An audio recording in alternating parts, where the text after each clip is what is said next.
All right. So that was the entire speech. I'm enjoying here. If you just joined this program here, I was saying that my dear brother Joseph Senyonjo is actually joining me from New York City. And listen, you heard the brother Tony speaking, and first of all, your assessment, because I know you were not here today, but previously we have this same rally, Mhm. same location where you were one of the speaker as well. Now listen to your brother, brother Tony. Tonight, what was your first impression? Does that bring back the memory? Back, I think last year when you were here in Washington D.C.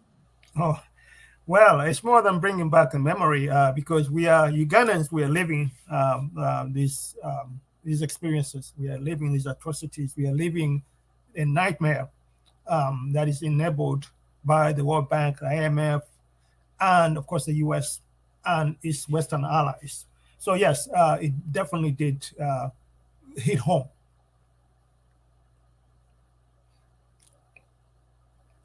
Um, Mr. Malik.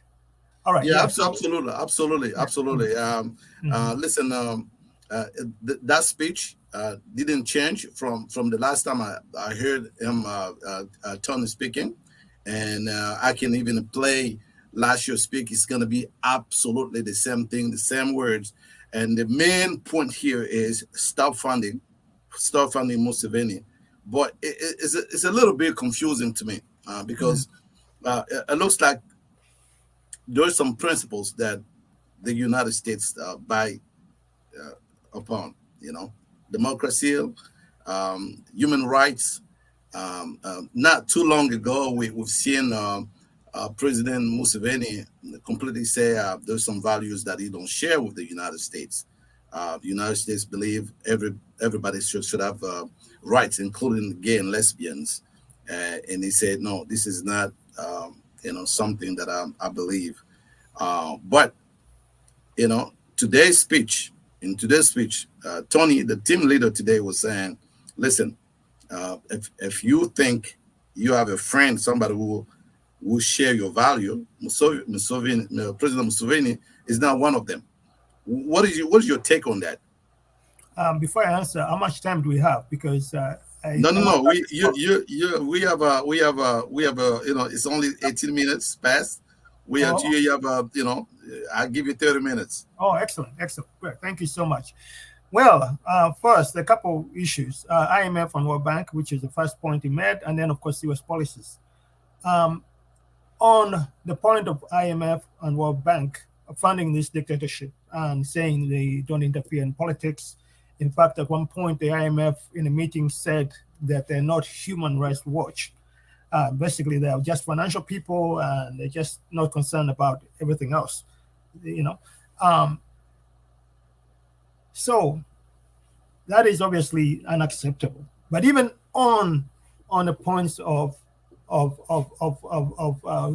development and development and funding to Uganda that is supposed to supposedly benefit the people, they fail on those counts.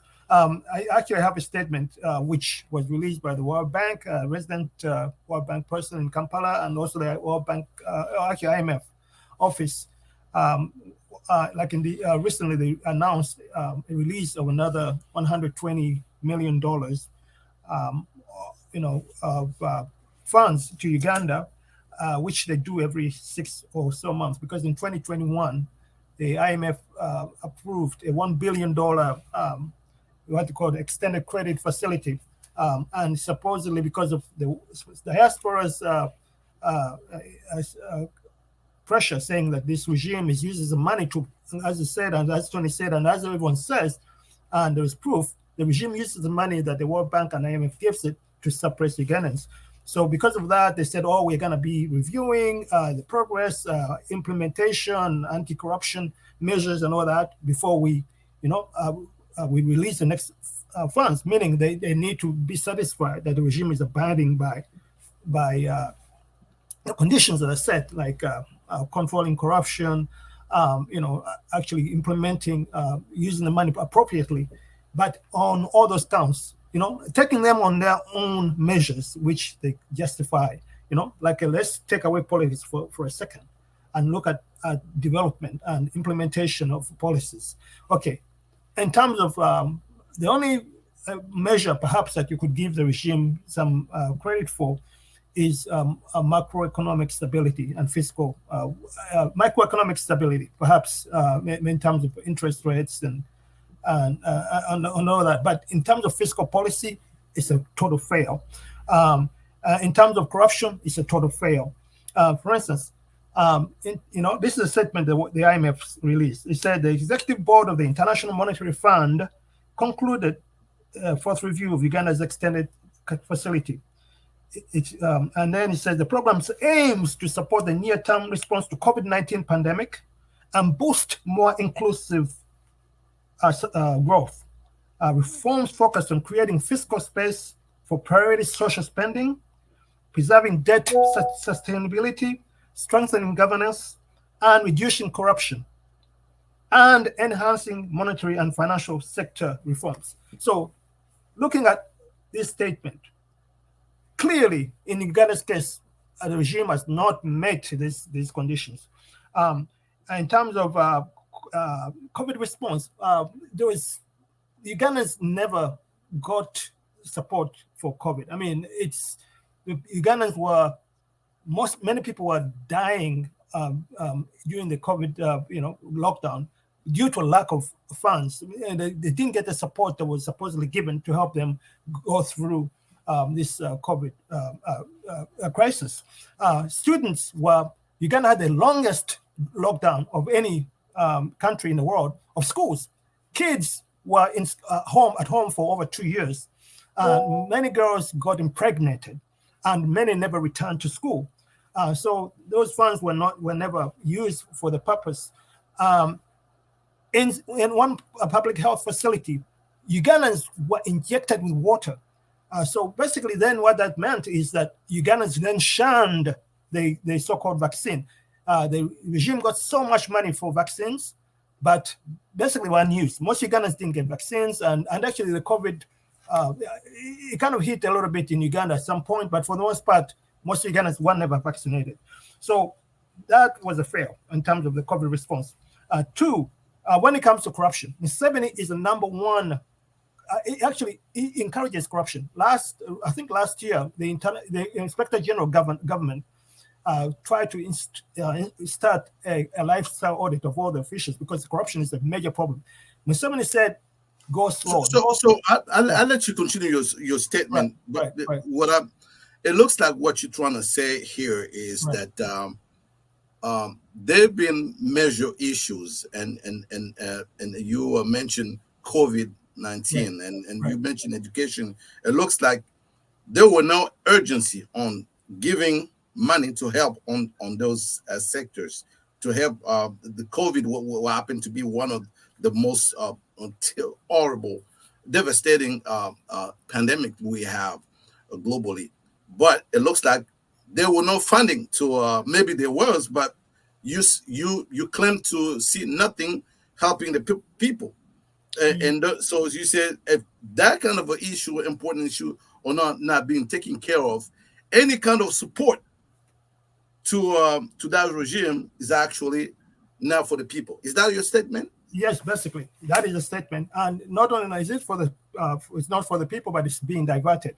Because as I said, the president said, don't prosecute these people that are involved in corruption, because at least they're building hotels in the country. They're not taking the money abroad. So that is one. Second, Museveni, many years ago, actually took a sack of dollars, money, or not money, a sack of money to the youth in the countryside. Which is, you see a president of the country kind of bribing the youth with a sack of money, coming with a big sack of money. And that's another point. Now, in terms of the people that have been accused of corruption, Museveni actually never prosecutes them. One in around 2010, early 20s, 2010s or 2011, around there. Mr. Mbabazi, who was then a minister of security, was accused of getting $100 million bribe from I think Tullow Oil to to help them get a contract for Uganda's oil. But you know what Museveni does? There was a big outcry. It was actually in WikiLeaks. WikiLeaks exposed this information. Museveni appointed him prime minister after that scandal, and then in 20 again early in somewhere in 2012 or 2013, there was a global fund scandal, which was money given by the donors to help with HIV, AIDS, and other diseases, and that money was swindled. And one of the major culprits was Jim Muhwezi, who was a minister. I forget what his position was then, but he was censored and he kind of stepped down. But Museveni, about a year or so ago, appointed him security minister. The security ministry is a ministry that gets the most, one of the, I think perhaps the largest allocation in the budget. It goes to the security ministry. And most of it is classified. One of the gentlemen on the budget committee, an MP called Senyonjo, recently revealed that the Ministry of Defense has, or security has, 3 or 7 trillion shillings, which is over maybe 400 US dollars, but most of it, over $3 trillion, is classified, meaning you can't account for, even MPs don't see where that money is going. And so there is a lot of lack of transparency. And this is what the IMF, by saying that, they're looking for transparency, lack of corruption, they're turning a blind eye. And we've been telling them this over and over again, but they turn a blind eye. Just last week, 2 days ago, the prime minister instructed schools and hospitals to not allow opposition leaders to go and visit the sites, because recently there's been a lot of social media campaigns exposing the rot in schools, in hospitals, lack of medicines, lack of facilities for schools. And a leader of opposition in parliament went to visit some of these areas, and the prime minister instructed the hospitals and the schools not to allow him to go there, and if he does go there, not to give them information. But he found schools without schools without classrooms, without desks, without and one school was in tents provided by UNICEF. So this is money that the World Bank and IMF say they give billions and billions of dollars for social services, the social sector. As I said, priority social spending, but the social spending should include education, it should include health, but the health sector and the education sector are in total mess. So basically, why is that? Because most of the money is misdirected towards suppression, and it's been documented that a lot of the money that the World Bank gave in 2020 for COVID was actually used in 2020 to suppress the opposition during the election campaign. Wow, I mean, it's amazing. But what I don't understand is all of these rallies, and when I said all of these rallies, I kind of think about what you and your friends have been doing, the diaspora here in the United States. Do you think the people from the IMF, or I don't know about the World Bank, but the IMF and the State Department, do they really listen to this and take the voice of the people seriously, or they just have a blind eye and having some kind of double standards? Because if you talk about human rights, it have to be human rights everywhere, And I don't want to misquote Martin Luther King, that was used to say, injustice, here is injustice everywhere. If you think you are acting in a very unjust way at home, listen. Or if you're a guest, then justice at home, you should be able to also understand that people abroad want the same thing that you want. So, can you speak on the double standards that we've been seeing with the IMF continue to giving money to rogue states, to dictators, and this is not just Uganda; it goes in Central Africa. You see. Leaders that don't actually serve the people, but continue to receive lots of money and that they use to suppress their own people. Can you speak over the double standard that's going Yeah. on with, especially with the Yes. United States? Thank you so much. And actually, that ties into U.S. foreign policy, which Tony again spoke about, because the U.S. is actually the major funder for the IMF and World Bank. So the IMF and World Bank are basically extension of the U.S. So extension of U.S. foreign policy, yes. So yes, the double standards are really kept bothering Africans and all people that love democracy and human rights. One, President Biden, first of all, when he came in, he said he was going to put democracy and human rights as center of foreign policy. But beyond platitudes and words of concern and very limited sanctions like travel restriction on some unknown individuals, we've not really seen that. In fact, things have gotten worse since Biden came to power. So, things have actually gotten worse in Uganda. The people the elections were rigged after the election in 2021, just before Biden took office, the regime embarked on a campaign of terror, abducting, terrorizing, and torturing citizens, which actually continues to today. So we've not seen any serious action on that. And then in terms of, so how do they justify these double standards? They say U.S. interests are supposedly the main cause of why they continue dealing with these dictatorships. And that's why they continue supporting Museveni, because supporting Museveni helps them with terrorism, regional security, and refugees. But again, in each of these cases, Museveni is very much part of the problem. In terms of regional security and terrorism, Museveni has a history in Uganda, in northern Uganda, from about 20 years, in a pretext of fighting Joseph Kony. His regime committed horrendous atrocities, and they're documented they're narrated on first-hand accounts in a documentary titled "A Brilliant Genocide." If you Google "Brilliant Genocide," you will see what Museveni's regime did. And it's not only people that were victims, but also even army generals of Museveni's army were in that documentary, talking about some of the atrocities that the regime carried out. So this is not just hearsay.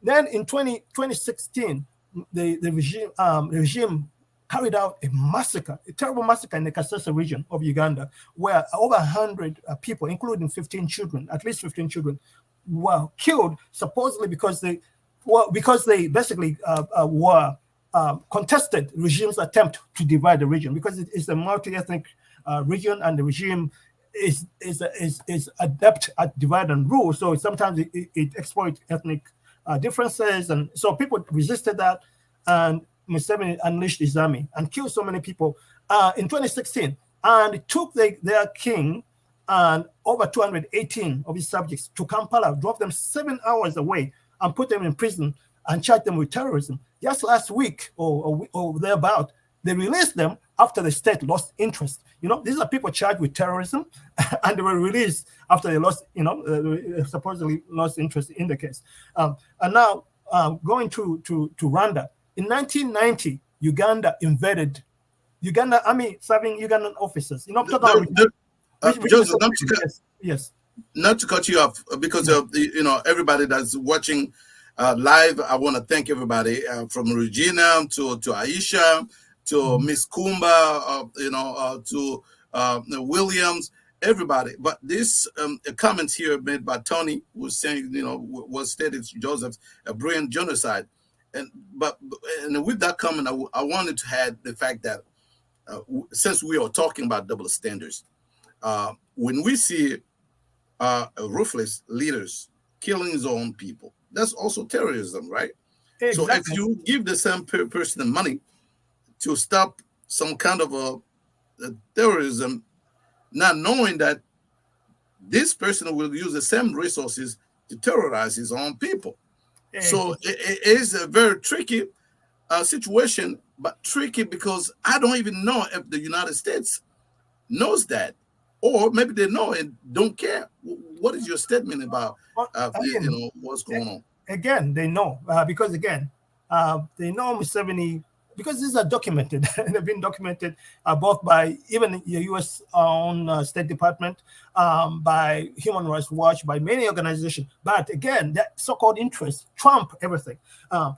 Again, going back to regional security, Uganda Army serving officers Fred Rwigema and Paul Kagame invaded Rwanda in 1990, culminating in them shooting down a plane carrying the president of Rwanda, which then set off the genocide in Rwanda. And that genocide in Rwanda actually, or whatever events in Rwanda, kind of then affected the Congo, and Uganda and Rwanda invaded the Congo, whereby over 6 million Congolese have died, and Uganda and Congo have Uganda and Rwanda have plundered the Congo mineral resources. Uganda exports, despite Uganda's supposedly $1 trillion deposit of gold, which are not yet exploited.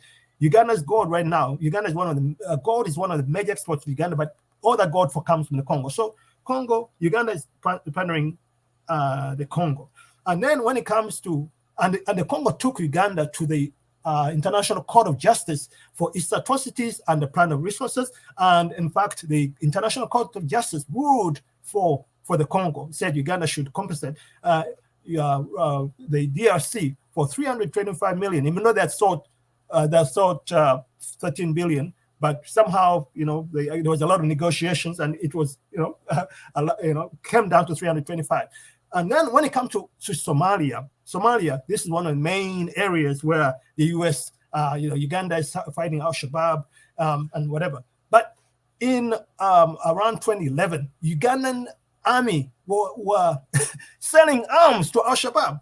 And supposedly, Al-Shabaab, Uganda is supposed to be fighting Al-Shabaab, but they're giving them arms. This was documented, and it was a big scandal, and it was covered up by the UN, but actually it was reported by the UN. And then just about a week or so ago, Al-Shabaab attacked a camp and killed, May 26th, actually. They killed, they said they killed over 137 Ugandan soldiers, ATMIS, which is the success of AMISOM. And so after a whole week, Museveni comes up and say, 54 Ugandan soldiers were killed. Look at the disparity between 137 and 54. And not only that, most of these people, soldiers, we don't know their names. Literally, they were not honored. They were not honored for their service. The bodies were repatriated, but there was not a fitting burial or ceremony to acknowledge their service. Not only that, these soldiers are not paid. It's been documented. They go for years or months without actually a year or two. In cases they're not getting paid, the money is coming from the European Union, and before that from the U.S. U.S. Defense Department for the operation in Somalia. But these guys are not being paid. So what does that mean? The commanders and regime pockets the money, and they're being killed. And the Shabab says they're killing more than what is reported. They're killing them all the time. So basically, the regime likes to perpetuate this instability and then gets rewarded for it. And then when it comes to refugees, which is another reason why the U.S.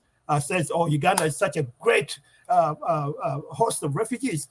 Museveni creates the refugees that come to Uganda, and then it gets rewarded for it. And actually, recently, the regime, because the money has slowed down, regime said, if you don't give us money, we're going to stop. We're going to send these refugees back. Basically, so which kind of prove that really the refugees are a money machine for them. But basically, the conflicts in the Congo, the conflict in South Sudan, Museveni is actually arming proxy forces in the DRC. M23 is actually funded by Museveni and Kagame, but the other proxy forces that are causing havoc, and those people then stream into Uganda. In the South Sudan, Museveni is funding several factions, and then people come into Uganda. Most of the refugees in Uganda are from those two countries. And then about, I think last year, the Sudanese government of Salva Kiir accused Uganda of hosting rebels in refugee camps. So basically, it's a terrible game that this guy plays. The instability enables them to continue getting funding and the refugees and all that, but it's a very major cause of all these incidents. And the U.S. is saying, when they talk about the interest, I mean, what interest when the guy that you are saying that is a guardian of interest is actually the cause of all the chaos and instability and the terrorism. I wanted to make Joseph. I wanted me to make this comment. Read this comment from Regina, real quick, and then we're gonna take a quick break. And when we come back, because it's very important this support to Uganda, Museveni regime actually have a lot of implication. You see the what's going on in the Congo, what's going on in other countries surrounding Uganda. So this is a major political issue that all Africans have to be seriously taking this issue seriously, because but let me read what Regina says. A correction: Ugandans are not Museveni people, because he is not one of us. He is a refugee from Rwanda who came with his mom and a very tender age. That's why he's terrorizing us. Okay, so that is something that you probably wanted to comment on, but we're gonna take a quick break. It's very important because it looks like a lot of these issues in Uganda also is similar to what going on in neighboring countries. So we're gonna take a quick break. When we come again, let me remind you that you are on Talk to Me. It's the Again TV politics here, and we are with Mr. Joseph.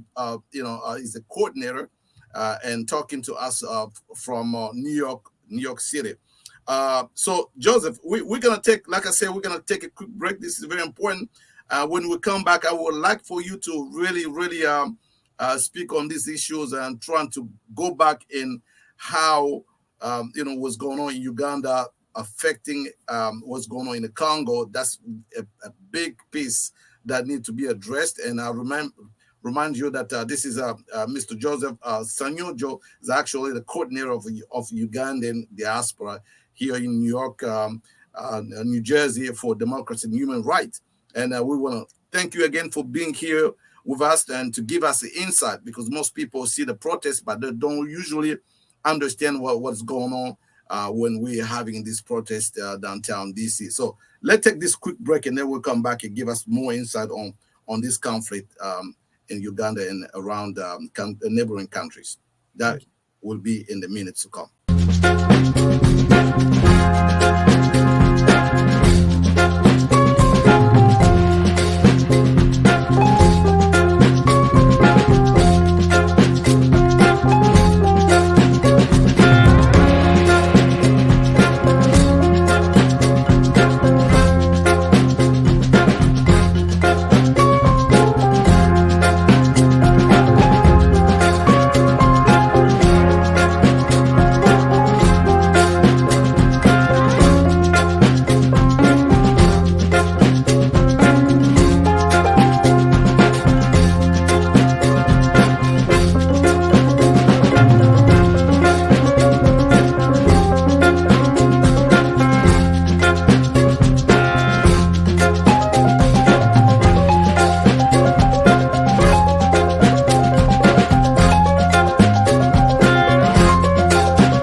All right, let's welcome back to Again Politics. This is Talk to Me with Malik Lenzonzo from Washington, D.C. I'm being joining here from New York with my friend Joseph Senyonjo, which happened to be the coordinator of Ugandan Diaspora, for in New York and New Jersey. and also actually the coordinator for human rights when it comes to the same political issues. Right. So, my friend, before we took this break, I was trying to emphasize, and I wanted to speak a little bit more so people can understand that the crisis, most of this crisis that we have around the region, are actually tied. There's a link to it.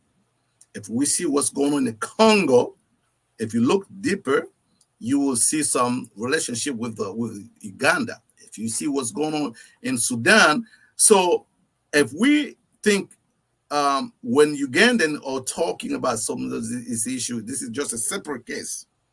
You actually making a big mistake. Is that what you're trying to tell the American people and the African diaspora as a whole? Is that assessment is correct? Oh, definitely. It's not just uh, um, like a supposition. I mean, this is the reality. The UN has wrote a report recently about Uganda's role in the Congo, and actually they accused Uganda of supporting M23. Rwanda is well known about, is very bold about its support of M23, and Uganda is also supporting M23. So this is not just hearsay. This is the reality, and the Congo is perhaps the most important country in Africa. It's centrally located. It has over 100 million people. Is mineral resources, perhaps probably the most well endowed country in Africa in terms of mineral resources. Yeah. But unfortunately, it's mired in this endless civil wars, and of course the West has a history with the DRC, and they've been using agents. One Mobutu then kind of became they got rid of him, and then now they have Museveni mostly, and Kagame as an appendage. But Kagame is actually Museveni's child. As you heard, Kagame was serving under Museveni's army before he took over. So they're more or less the same people. So the conflict in the Congo, most of the mineral resources that are used for, I think, for the batteries, electric batteries, and a lot of the cell phones come from the Congo. So Museveni is enabling a lot of these resources to be stolen, because there is no real rule of law in the eastern part of the country where these conflicts are taking place. So Museveni and his army and his and associates are enriching themselves, and the companies, these briefcase companies that are exploiting the Congo. Just last year, the U.S. State Department sanctioned gold from Uganda. I think this Uganda, there was a Belgian company that is exploiting gold in Uganda. They said this was conflict gold. Just like blood diamonds, you have blood gold in the Congo. Wow. And Uganda is the main, in fact, they have a refinery where this gold is refined and then exported. And as I said, gold is like perhaps like either the largest or second largest export of Uganda. But Uganda doesn't produce such gold, even though last year they said, Uganda found $1 trillion deposits. That was actually proved to be it was just to actually try to counter those sanctions that the U.S. State Department had put on Ugandan gold, because it's actually not Ugandan gold, it was Congolese gold. So yes, Museveni is an agent of what we call neo-colonialism, and is allowing interests of Chinese, American, all kind of interests to exploit African resources, leaving our people impoverished, and causing a lot of terror and misery for the people. So yes, it's in the interest of all Africans to make sure that dictators like Museveni, principally because Museveni is the godfather of all dictators right now in the Central and Eastern African region. Literally. I mean, I know you have Paul Biya in Cameroon and whatever, who's been there for a long time, but Museveni is the main agent of the U.S. and foreign capital in the region, which is exploiting and causing a lot of misery in the region. Right. So when I was listening to Tony talking, and we have a chance to listen to his speech, he was saying that if the United States is not wise enough, to think that this can become an American problem, if they think, okay, let's help this dictator for now, this soon is going to become become American problem, because and then he was talking about the fact that Museveni is having some relationship with a lot of leaders that America don't like. You know, America don't get along with China, and China is doing business with Museveni, and they don't like Russia, and Russia is doing business with. They don't like terrorism, but it looks like some cases, as you mentioned, it was actually giving weapon to some groups. So this is something that people have to say, hey, interest is fine, but in the long run, how this kind of a support can affect not only the poor people, the vulnerable people of Uganda, but the entire region, and then chicken can back to roosters. You know, there's a chance that this problem will come back to us in the United States, and us to in the United States. We've seen that, kind of cases in Iraq with Saddam Hussein. First, he was a friend, and then, friend, when you give too much power to a friend and unchecked power, and there's always a chance that the person is corrupt with this so much power and start to do whatever you want to do. So, should America really pay attention? I know Africans have to really see this issue as their own and trying to help the people. If they don't see that, then it's just a matter of time. This issue will end up in their own countries, but also America, who has the power, the economic power, with the IMF or whatever institution of financial institution or controlled by the United States, they have the power to do something. So, and Tony was saying, if you don't, then it's just a matter of time. This issue will become your own issue. Is that a correct assessment, Mr. Joseph? Yes, very much so. In fact, I think the problem is already here. I mean, as you know, China is okay. When it comes, the U.S. Says they value human rights and democracy and want them at the center of foreign policy. But when they support dictators like Museveni, Muhammad Debi in Chad, and Paul Biya in Cameroon and others, there is no difference between the U.S. and China and Russia when it comes to human rights, as far as Africans are concerned, because they're sustaining the people that are killing them as, like dictators. So, supposedly, I guess human rights and democracy are fine at home, but not fine they're not like priorities in countries where the U.S.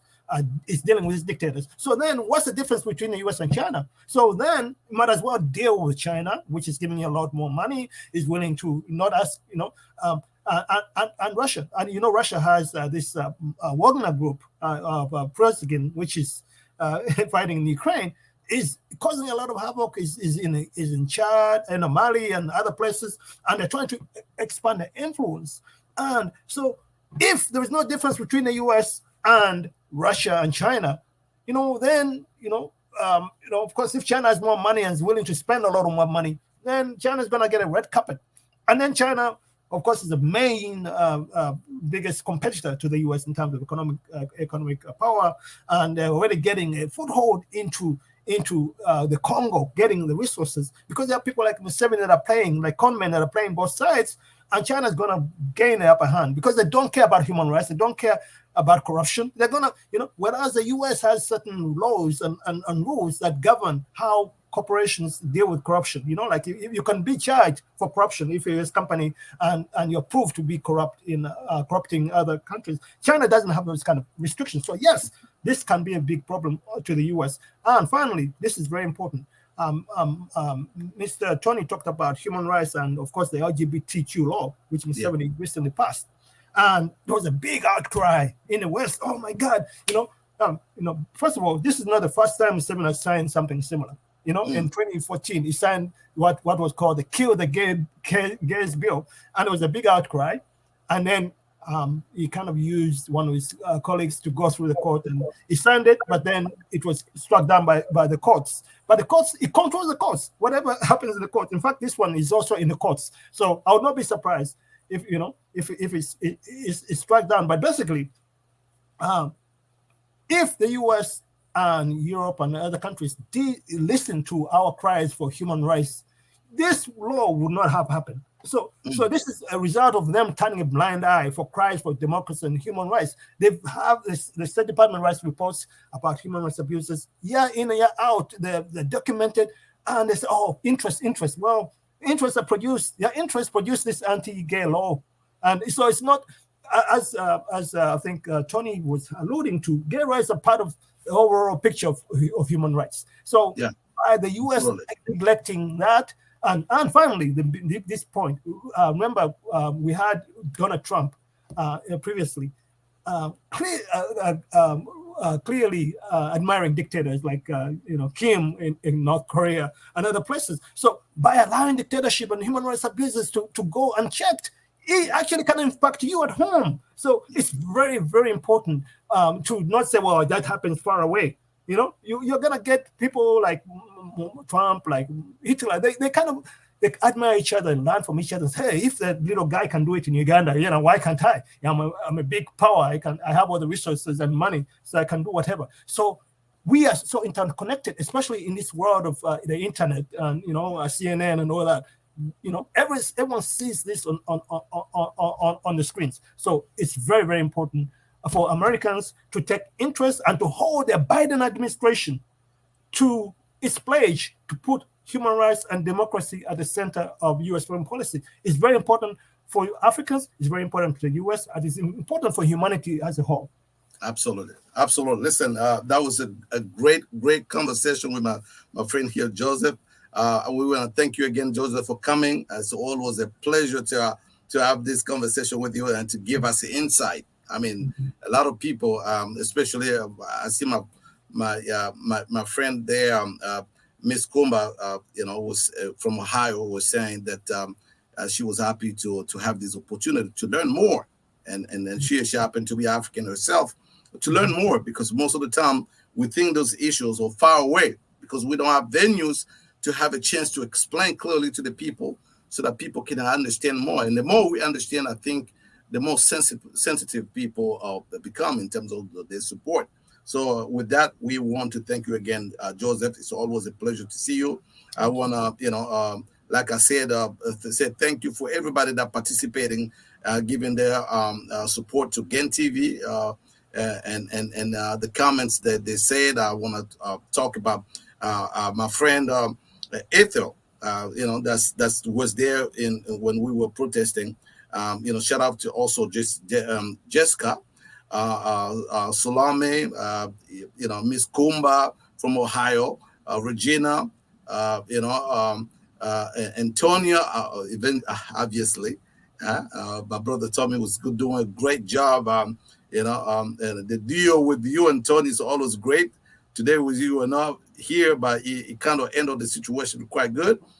We also have Brenda, that was also watching. We have Massey that was watching as well. We want to thank everybody, including those people that I didn't mention. We are out of time. I think we have enough time with my friend Joseph here to say everything that we wanted to say. I'm going to give you the last minute to probably give us some kind of a wrap it up, some kind of conclusion about everything that, what was going on from the rally, and to what would you say if there is a takeaway, if it's something that you want people to really keep when we finish this program, what will be that conclusion that you can give us? All right, thank you so much, sir. So I would say that the human rights, democracy, and the fate of all of us are interconnected in this age of the internet and CNN. So it's very important for us not to isolate Africa and say, well, that does not concern us. We don't want double standards. We want the U.S. to apply the same standards that applies to Ukraine. And previously in Bosnia, when there was a war and human rights were a major issue, the U.S. and Europe intervened to stop the human rights abuses that were happening there. Africans deserve the same thing. When the genocide in Rwanda was happening, apparently the French and other Western and UN troops turned a blind eye. And then they said, we did not know, but they were there. So we want a stop to these double standards because humanity we all share the same humanity, and what affects me affects you. And with that, I want to thank, as you said, Tony, Gina, Ethel, the boss. I don't know if you're aware, a lot of the people that came traveled from Boston, which is, that is a lot of travel, and by road, 7-8 hours of travel. So that is dedication. That tells you how committed, how pained we are with the situation. And we ask the US government to stop turning a blind eye, to actually sanction. The big thing, we want clear and strong sanctions. We don't want just travel restrictions. As Tony said, we want that resolution that Senator Menendez had introduced in previous Congress to be reintroduced with very severe, magnificent sanctions. The U.S. sanctioned Idi Amin when, like for his human rights reasons, and maybe about a year or so later, he fell. They had a trade embargo on Uganda. They had all types of sanctions on Uganda, and Mr. Idi Amin fell. You want similar situations. I know they talk about suffering of Ugandans, but we're already suffering. The money they give is not going to support us. It's actually being used to kill us. So we need that money to be cut off, and then we can take care of the situation ourselves. Thank you so much. Absolutely.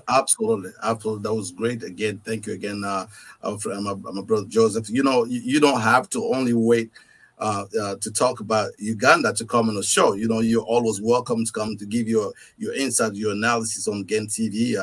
We are the TV of the future. So you have to be here to shape that future for our people here in the United States and abroad. Again, thank you again, and I look forward to speak with you another time, my friend. Thank you so much, sir. Appreciate it. Okay.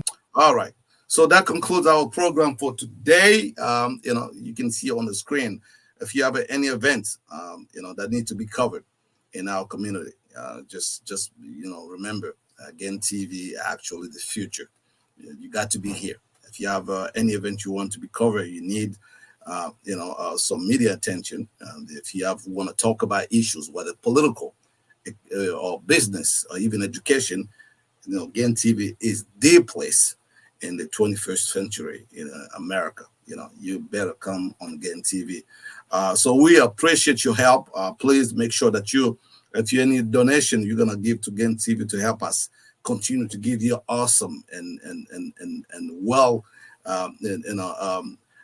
round programs. Make sure that you support us. You can see our cash app below here, $ Gen TV Plus. Make a donation so that we can continue to bring people. My friend Joseph from New York, and a lot of people that want to really say something to help not only our people here but the people around the world. So that concludes our show for today. I want to thank all the viewers, all people that was connected. I mentioned some names. If I forget you, that was not intentional. We want your help, and we will continue to need your help as we continue to push forward for a more, a special, a more just, humanity, like said Joseph. More humanity. So thank you, Tony. You did a great job. Thank you, Anne. And so I'm looking forward. Please have some time to come and chat with us here on Gen TV. It's always you're always welcome. Okay, guys, I'm done. So we are looking forward to speak with you another time. That was Malik on Talk to Me from Washington, D.C. Bye now.